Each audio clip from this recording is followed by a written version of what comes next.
Oh my goodness, it's not Friday night. I was just going to say it's Friday night, but it's not Friday night. It's Sunday.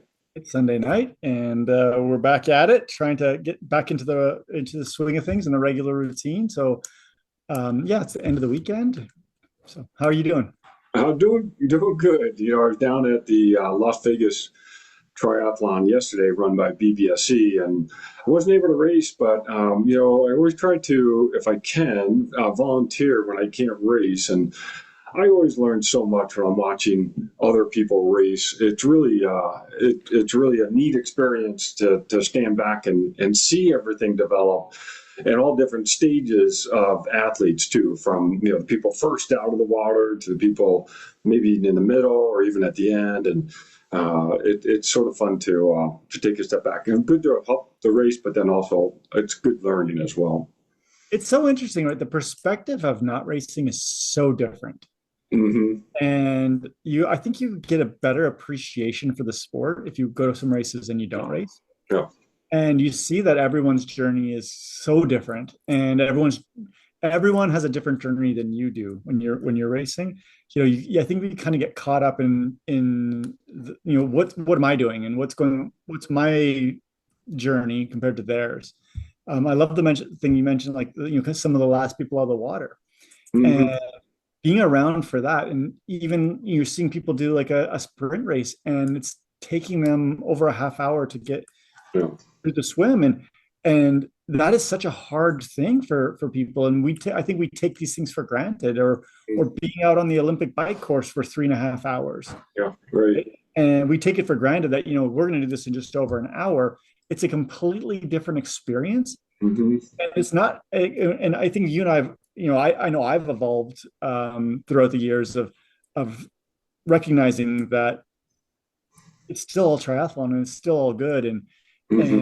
um, those people, they're just getting more for their money, Yeah. Right. right? Uh, Hmm. so I think that's good to be out there and to see that.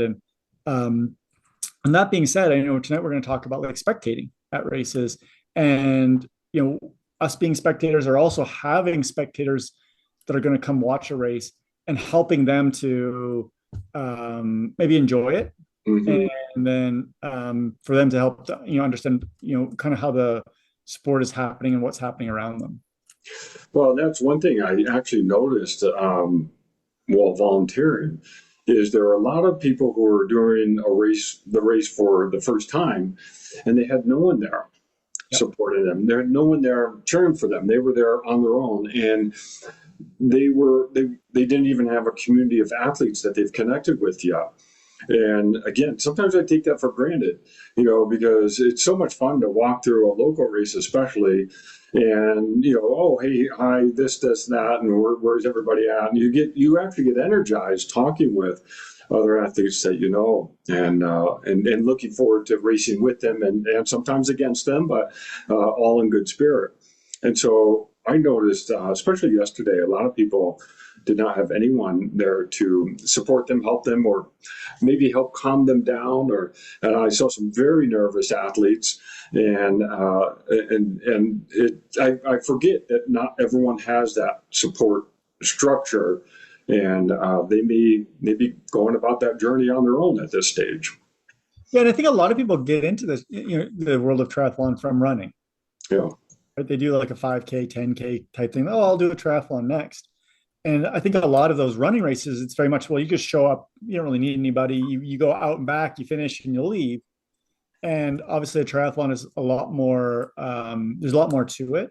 Hmm. And I think you're right. And you and I can go to a race right now, a local race, without any, no, without bringing anybody with us. Hmm.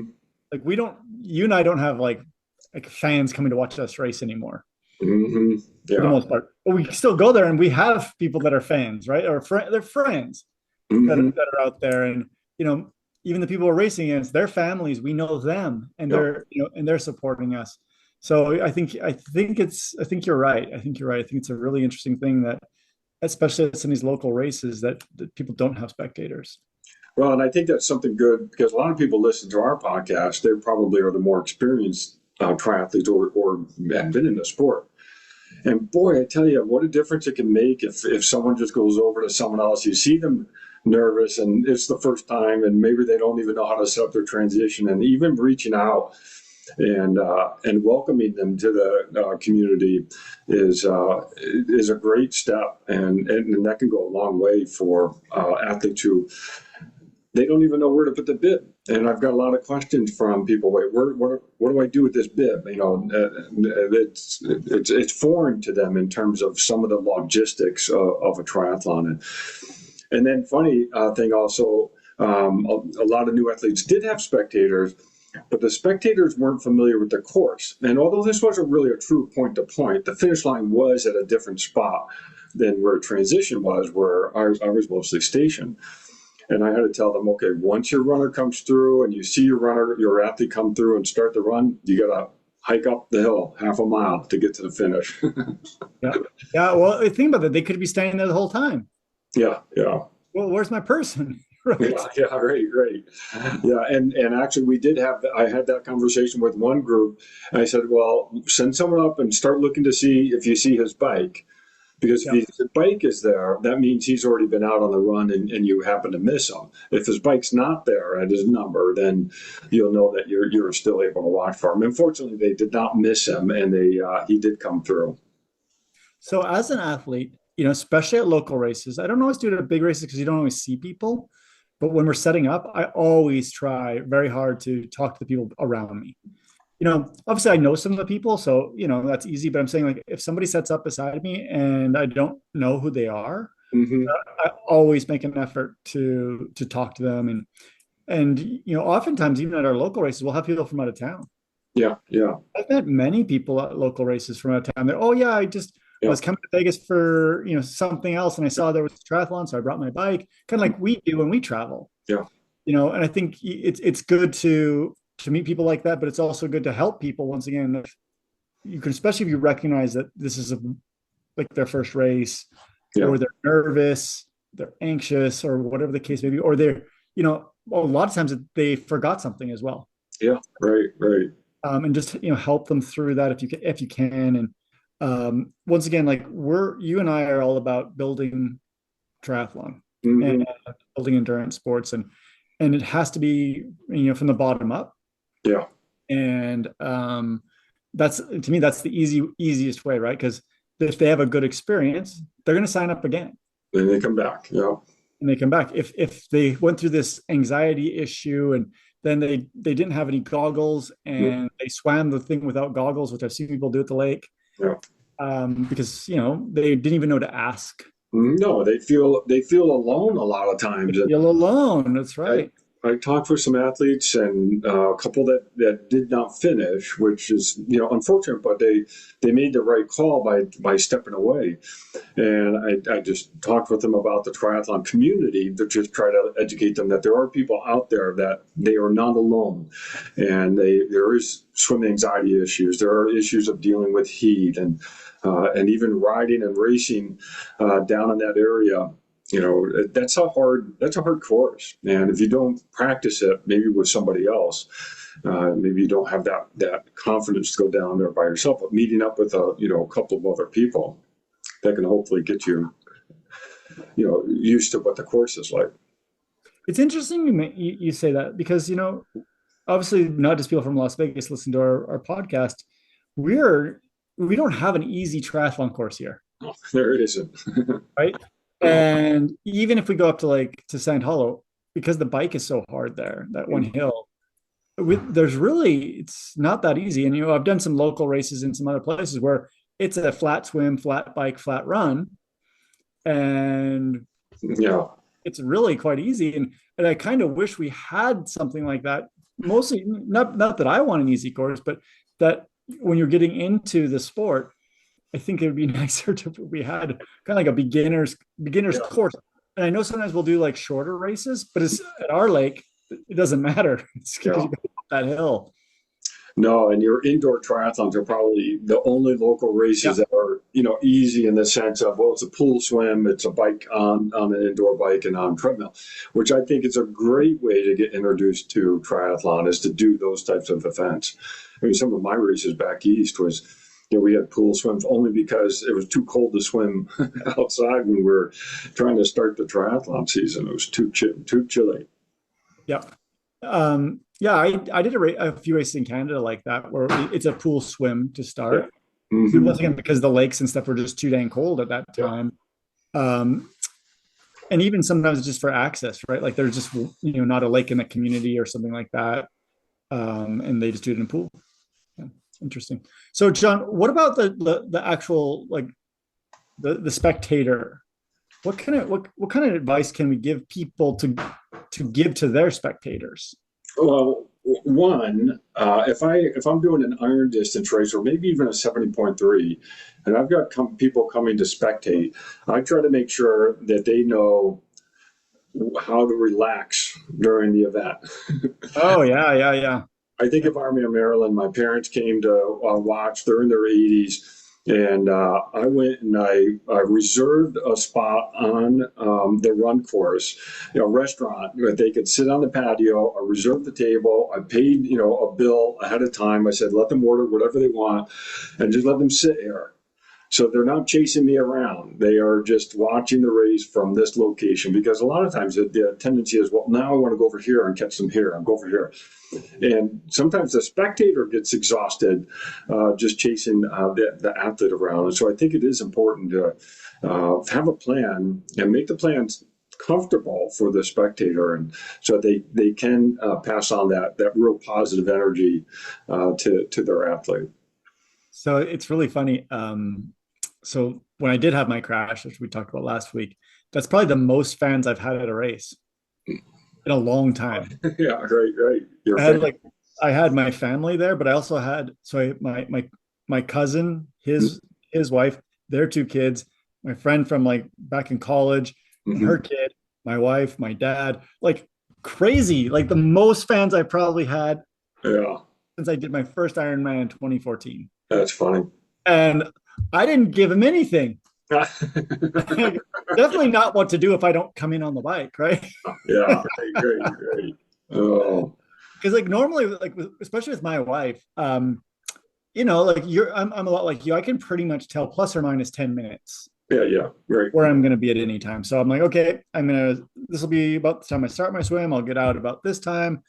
Um, if you want to go, watch the bike course, I'll be at this spot at Yep. plus or minus 10 minutes. Hmm.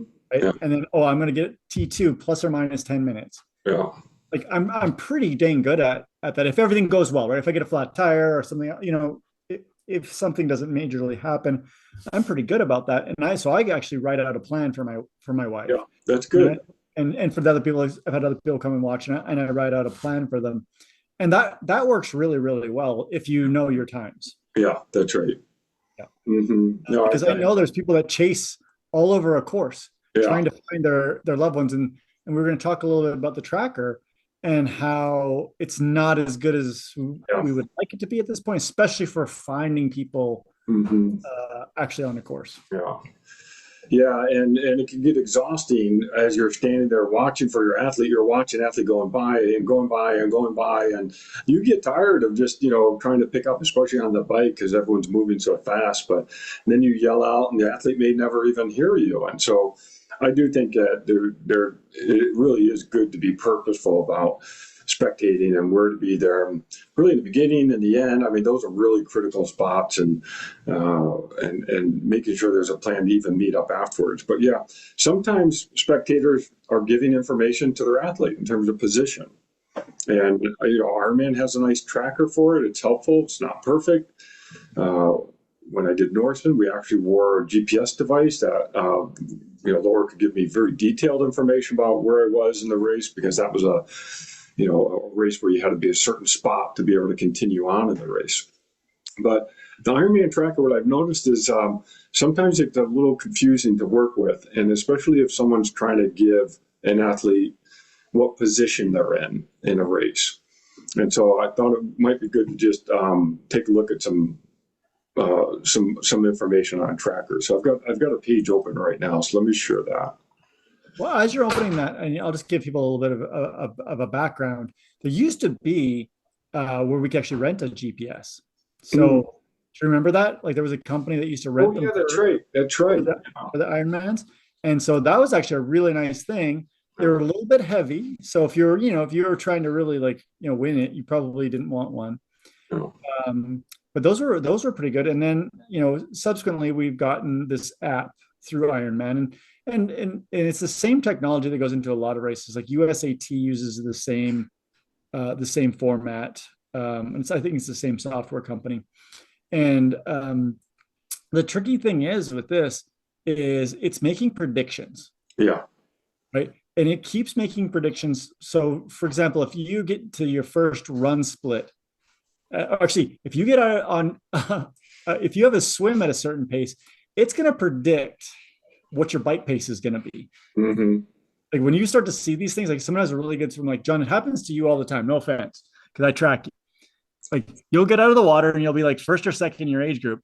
Well, it's assuming you're going to be like top of everything. Yeah. And they Right. start predicting a race finish for John is going to be 4:30. Mm-hmm. Mm-hmm. And John, no offense, but it's been a while since you've been at 4:30 for a 70 point It's speed, been a right? while. So, but it's making predictions. But then after your first bike split, it Yeah. recalculates and says, Yeah. oh, he's going about this speed. And we know that the next timing mat is at this point. So it actually is keeping making predictions, but Yeah. it doesn't take into account things like wind. Mm-hmm. Right? So all of a sudden you're going 17 miles an hour, but you've been into a headwind and now you're going to turn left and Yeah. you're going to get a tailwind. And then this has happened to me when I've been trying to track people. They get past you before you even know it. Yeah, that's right. Right. And Mm-hmm. you're looking at your tracker and like, well, why am I not seeing them? And next thing it pops up and they're already at the next Yeah. spot. So you got to be really careful with the predictiveness of because it'll come and tell you like this is when they're expected at the next split. Yep. Yeah, and just to emphasize that a bit more, the prediction only changes every time you cross a timing map. Exactly. Change in between the timing map, it will have a map and it'll have a little icon following along. And I don't think I can get that on here because this race is already over. But that icon is just going along as if you're doing the exact same pace you were doing before. Yep. And it's not a smart tracker, if you will. Yep. So here's So for those people that are listening, John's opened up the app yeah. and he's going to show us. He's actually going to show us splits and what the app actually shows us. But one other thing I'm going to add, John, is, and I think you're probably going to cover this, is because we don't all start at the same time. Mm-hmm. It's somewhat tricky to actually figure out some of the stuff, right? Yeah. Like if you started 20 minutes before somebody or behind somebody, it can tell you you're in a certain place, but that's a temporary thing. Totally. And a lot of times I'll hit a finish, and I'll see what place I'm in, and then I'll say, okay, now I need to wait probably Yep. 20 or 30 minutes to figure out if that's going to hold up. Yep. Because some people may still be finishing after me, but they may actually be ahead of me because of the rolling start situation. So, yeah, no, always good to be patient about announcing a final place, especially because they do jump around. So let's just open up. Here's Ironman Waco. We actually had a couple of local athletes doing Waco today. I didn't even realize it. But whenever I see a race, I always go look at the 60 to 64 people and just say, okay, well, what's this person doing? So I'm just going to click on the person who won 60-64. I don't know him. And I thought it'd be good to do someone not us. And that way it's a Yep. little easier to go through it. And here, these are the typical splits that pop up during the race. And it will show 32:54 second. Now, at this point, this athlete is second in the race because he had the second fastest swim. Right. But then you go into transition and then you go bike. And now at the bike split, at this point, it's saying, let's say he finished the bike and it shows him in second. No, that's not actually second place. That is actually the second fastest bike split. Right. That doesn't tell what place he's in. And a lot of people make the mistake, say, oh, so-and-so's in fourth. But they may actually be in 10th place because what the fourth means is it's the fourth fastest split for that segment. Forget about the rest of the race. It is the fourth fastest split. And same thing for the run. In this case, this athlete also had the first fastest swim, and he ended up first overall, or excuse me, first fastest run. But if we go back here and we look at, sorry, my computer's a little slow here.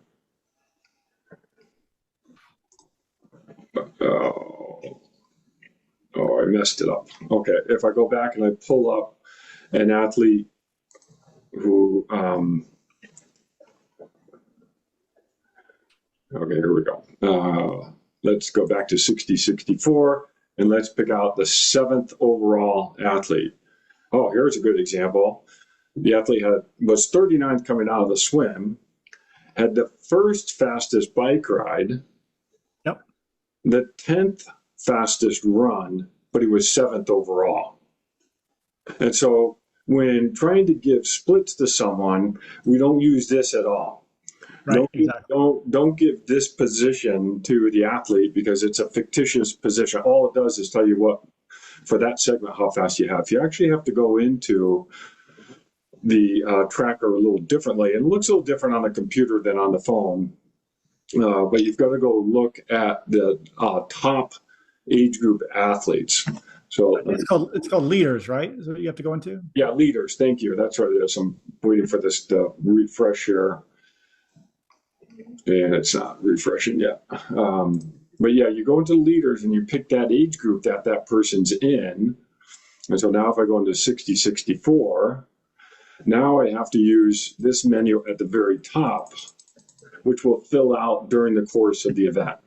Yeah. So I have to look at the swim. This person was first out of the water, second, third, and so forth. At the bike start, now it's shifted a little bit. But now we can give actual information to the athlete in terms of what position they are when they start the bike or at the 1.7 mile. And then we can actually just scroll through here and we can start to see people shift around here. And this menu up here is actually what's going to tell you what position the athlete is in on that day, for the most part, during the course of the race. Because as we said, there's still some lag because someone may be 20 minutes behind me, but that's because they started 20 minutes behind me on the race. So it's not until they cross that timing mat and then everything gets updated. So we've got to be a little careful even during the course of the event. But here at the bike finish, we've got the order and so forth, and then the run. So whenever I'm working with someone who's coming and they ask me, do you want me to tell you what position you are in the race? I said, if I do, then I tell them, I go through this process of showing them, you got to click on the age group on the leaders, and then you've got to look and see what position I'm in. Don't look at the splits on the main page.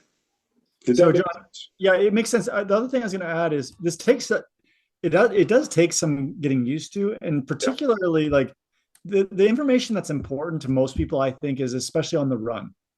Mm-hmm. Right? And once you get into this data, you can actually start to see, if somebody, I don't know, John, let's say you were in first place and you're running 9-minute miles, mm-hmm. and somebody's behind you and they're running 8-minute miles.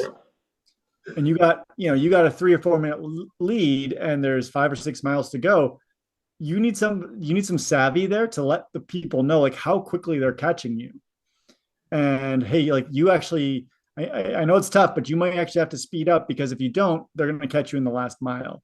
Mm-hmm. And once again, this is not something I would have just your general spectator do. Like this is something maybe another racer that's done this a lot can help you with that, because it actually can be quite important. The other piece I was going to tell you is, for me, sometimes I want to know, sometimes I don't want to know. I know, that's right.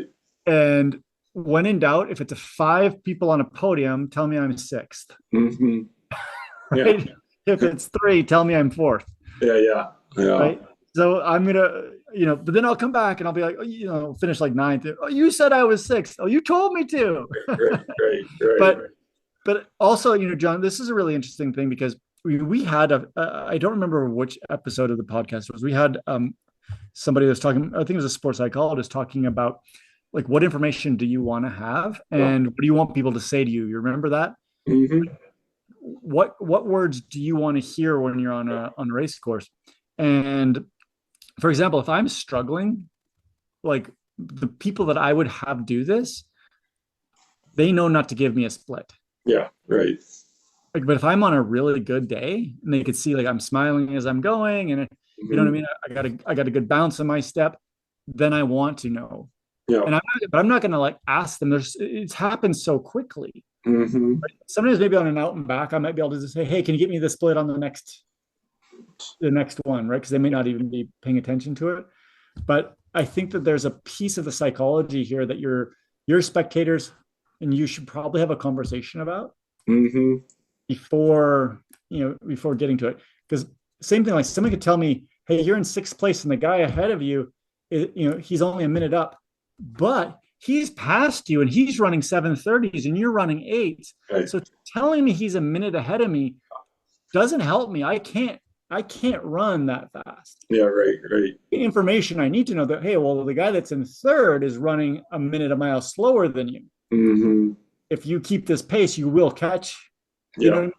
But that gets pretty deep into looking at this data, especially on the run. And that's not easy to do. No. And a lot of times I try to be careful, even when Laura's doing that for me. I try to be careful not to put a burden on her because it's easy Right. to read the information wrong, and then get your hopes up, or to feel like your hopes are kicked down in the gutter, whichever way it is. And so I'm like you. A lot of times I don't even ask for the information, only because I know it's a little complicated to get to, and I don't want to put the pressure on someone to really dissect it to a point. Now, if you got a coach, that's your coach's job. And Exactly. Like I'm doing it all the time when I'm coaching. yeah, that's right. Right. And I think that's different where you've got someone who's really, they understand how to do it and like you said, what information to give and what information not to give. But I do, at Campeche, Laura came up to me in the run and said, look, I know you're struggling, but if you could just keep going, you'll end up fourth in your age group. And I'm like, okay, that actually helped me, Exactly. kind Because of, she knew to say that, yeah, right, right? right. What would she have said if you were in seventh? Yeah, right. It would have been a different message because she knows you. Yeah. And so that was helpful because then that carried me through the last 3 miles. And I'm like, okay, this is painful, but I just got to get there. And at least I knew, I'd give it my best shot to try to end up on the podium anyhow. So yes, there's some broad information to give, but it can get dicey at times. So The other thing I was going to say is there's also probably times you don't want to give splits to people in mhm. just places. So I think that like coming into transition on the bike, there's so much going on in the athlete's mind, Yeah, yeah. right? They're trying to get off the bike as fast as they can. They're trying to make sure that they don't go over the mountain line. They're trying to not crash into other people. It's kind of a little dangerous spot. And so Hmm. if you're standing at that spot yelling out a time, oh, and they have their helmet on, and oftentimes their helmet's covering their ears. Yeah. If they didn't have their helmet with the ears covered, they've been in the wind for maybe a long period of time. They might not be hearing so well at that point either. Mhm. So I always tell people, give them coming out of transition, Yeah. right? Mhm. Going in, there's too much going on. Yeah, And the other that's thing is like good. you start telling people, oh, hey, you're a minute behind and you're going into transition. You don't want that in your mind. You need to be focused in transition and Right. hit this, and Yeah, this and get out. right. And you shouldn't be thinking, oh, I got to go faster through here because I think That's where you mistakes make mistakes. No, you're mistakes can spot be on. made there. Yeah. So that's the other advice I give people, even people that I coach, and give them to tell their, if I'm not at the race or whatever, tell their family or whatever, or their friends, wait to give you that split until after T2. And then obviously like coming out of the water and same thing. I don't think it's a good time, like when they're trying to get their wetsuit off and trying to get into transition to like, oh, so and so is only this up the road. Mhm. The one exception I've done this with people that I've coached even is at Lake Mead at our local triathlons. There's a long run up to the bike, and sometimes I'll jog with the athlete like up there. I'm like, okay, he just so you know, so and so's they're like a minute and a half up, but it's a local race, right? And it's a different thing. But I wouldn't do that like at a major race. Yeah. Yeah, no, that is really great advice because it doesn't take much to distract an athlete because they're already focused, and then all of a sudden they're forgetting their race belt, Yep. and now they got to come back and get that, or they forget of nutrition that they wanted to take with them, or they forget to do something, and while they're thinking about position or place, and so it's very easy to distract someone, and even just cheering. Sometimes in transition, sometimes that can actually be. I'll tell you, got to let them get through that section because it can be a little complicated to get ready for the next segment. Do your very best not to distract people in transition. Yeah. Honestly, like we love people coming on and supporting. So one of the reasons I kind of like the bigger races is people can't get close to the transition, Yeah, right. and you really it's just you and you're focused on what you're doing. But yeah, I've actually seen people really kind of get messed up by their family. Mm-hmm. Like, and the family's like asking them a question, like, "Well, how'd the swim go?" Yeah. And they're trying to like get their helmet on and Yeah. and like not a good time. Like they need to focus on all these little things that have to go right at this point. So yeah, I think that's a good tip for people. Once Yeah. again, up support, Mm-hmm. probably not a great place. Once again, like even exiting T1, as soon as they get clipped in and they're going, Yeah. it's a good time to give them a good cheer. But yeah, Mm-hmm. I think Yeah. that's Well, and I totally agree with that because that's actually how I got DQ'd one time. Is I was coming out of a race, out of the swim, and I knew that the athlete, there was another athlete there who was faster in the water, and I knew I had to fly through transition and had someone there cheering me, and I forgot to put my helmet on, yeah. and I took off, and I won the race, but I got DQ'd because I didn't wear a helmet on the bike. But now, a positive side, I had a spectator at a race one time. It was actually Pumpkin Man. And I came into T2 and I couldn't find my rack. But fortunately, the spectator was right at my rack and saying, it's here, it's here, it's here. And that's helpful to me to be able to transition at that point. So it's fun. It's great to have people there. And like I said, when I saw a lot of athletes down there on their own, I was like, oh man, they don't have anyone there to cheer them on. They don't have a community built out yet. And that's admirable that they came down and did the race on their own. That really is, that's great. But hopefully they can connect with some athletes at that point. So what other tips do you have for people for their spectators? Let's see. That was the tracker was the big one. Making things comfortable was the other big one. And I try to tell them too, bring a chair. Do what? Bring a chair. Yeah, right. I think that we don't always think about that. Like they're coming to watch you and they don't realize like, especially in some, even in the shorter races, like a sprint race, it could be an hour and a half, 2 hours you're standing around. And things like, especially like where we race locally, there's nowhere to sit. Mm-hmm. Right? Mm-hmm. So chair, sunscreen, hat, shade, right? All of those things that you might not be thinking at 4:30 in the morning when you're leaving your house and it's dark out. Yeah.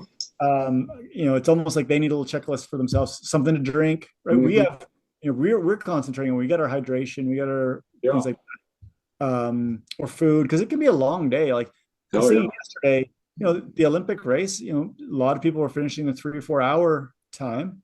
And then by the time so they get there like 6 a.m, but by the time, let's say they got on the podium, they might not have left till after 1 o'clock, and they got their people around them, and the athletes get food, the fans, they might not. So just little things like that. I think we need to remind the people that are coming that it's going to be a long time. No, it is. And when I spectate, like I spectated, my favorite spectating race that I was spectating was Copenhagen.